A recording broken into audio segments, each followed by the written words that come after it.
Hi, everybody. Ian Bremmer here. A quick take on Iran. The United States and Israel has announced a war, massive military strikes by the United States and Israel intended to end Iran's nuclear program, their ballistic missile capabilities, and critically, an effort to bring about regime change with the leadership of the country, including the supreme leader, directly targeted by military strikes. The former, ending the nuclear program, has been tried last year. The 12-day war started by the Israelis, joined by the United States. Iran has kept building. The Americans said that they obliterated the nuclear program at the time. That was an overstatement, but they did do a fair amount of damage to it, quite a bit of damage, more than had been anticipated. But Iran did not stop building.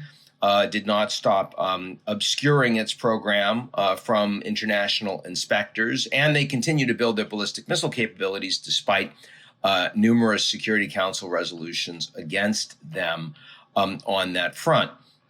The nuclear efforts, everyone pretty much in the world has wanted them to stop, and you've seen a number of statements by members of the international community, even after this war has been launched, in opposition to Iran, in support of the U.S. on that front. We've seen from the European Parliament, from the Australians, from the Canadians, from several others.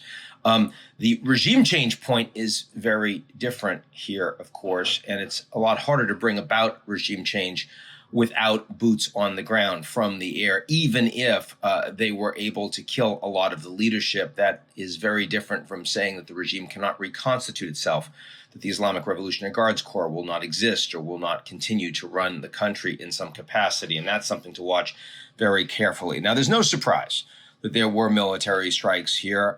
It has been widely expected. The negotiations were not moving towards a breakthrough in any way. I think it's been clear for months that this was where we were going to end up. Behind the scenes, the Saudis and the Emiratis had been critical a month ago. They were much more supportive over the last week or two. And now that the Iranians have responded to the U.S. and Israeli strikes with strikes against neutral Gulf states who have been engaging with Iran, that will only strengthen their willingness to support the United States directly in these strikes going forward. The Iranians have immediately retaliated. There's not an awful lot they can do. I mean, they won't have radar. They won't have a navy. They have limited missiles that they can use and that will probably be gone within a few days, most of which will be struck down with no external supplier and no capacity to rebuild in the near term. They're also going to have limited ability to communicate with each other and with their troops in the near term. So as we've seen in response to previous strikes, one of the reasons why the Americans felt they could get away with this is because the Iranians don't have much capacity to do much in return. They, with proxies, can and could shut down the Straits of Hormuz for a period of time. They can engage in mining of the straits, and the Houthis can engage in strikes, and that would bring oil prices up pretty substantially. But it's unlikely that they're going to be able to maintain that for long.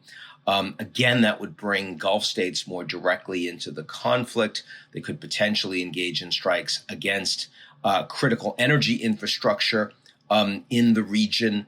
That is more vulnerable than U.S. military targets. We haven't seen that so far, but we might easily over the course of the next day or two. Again, this is an Iranian regime that's going to be lashing out of desperation because the strikes are very large indeed. Now, there's no reason to believe, given that this is a war of regime change, that you won't continue to see efforts and strikes, both direct military and maybe espionage and others, engaged in special forces, whatnot, engaged in trying to take out Iranian leaders who were able to avoid the initial salvos. Another thing that I think is important to say here is that this is very much a U.S. unilateral effort, again, with the Israelis, yes, but over the course of the past months, President Trump was taking his own counsel on this issue. It's been debated inside his administration. Those that opposed it and the Joint Chiefs and others were removed from the conversation. And American allies were not, asked particular opinions about how they thought about it. The Europeans and others were not consulted. They certainly weren't asked to join in, as we've seen in previous wars of choice of regime change in Iraq and Afghanistan. Those were very much coalitions of the willing. This is the United States with Israel. Also, there was no real credible support of Iran whatsoever. The Russians, of course, have been quite aligned with Iran. They've gotten a lot of capabilities for their own war in Ukraine, which they're now, the Shahed missiles, for example, which they're now capable of building themselves inside Russia. But that was a big piece of support that Iran got. Putin has said there should be an emergency security council meeting. The French have also said that. I guess that's happening at 4 p.m. Eastern time. But there's nothing that the Russians have done or are likely to do that serves as any form of deterrent of U.S. military capability. Same thing is true of China. They're upset about it, but they're not doing anything. This is not like tariffs, where the United States puts tariffs on China, China hits back, and then the Americans have to back down, where there's a capacity for other countries to play a significant role in shaping outcomes. Because on the global economy, the world is increasingly multipolar. The United States cannot just act with impunity.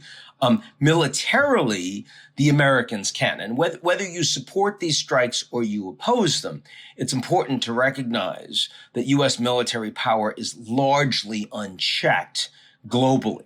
The Chinese have capabilities in their own backyard, particularly Taiwan, the South China Sea.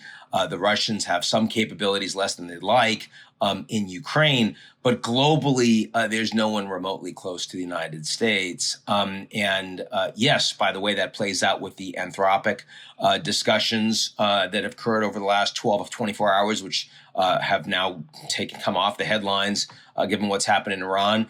But the United States is a uniquely powerful global actor militarily, and now has a president who feels pretty unconstrained in using that military directly for political outcomes of his choosing. And that clearly can cause a lot of disruption. In Venezuela, it's been very successful, but the goals were much more limited and not regime change. Here, the goals are much broader, and it's not in America's backyard, and there's a lot more potential for instability as a consequence. So there's a lot to say. We'll watch this play out. We'll continue to cover it very closely over the coming hours and days and weeks. But for now, that's a bit for me, and I'll talk to you all real soon.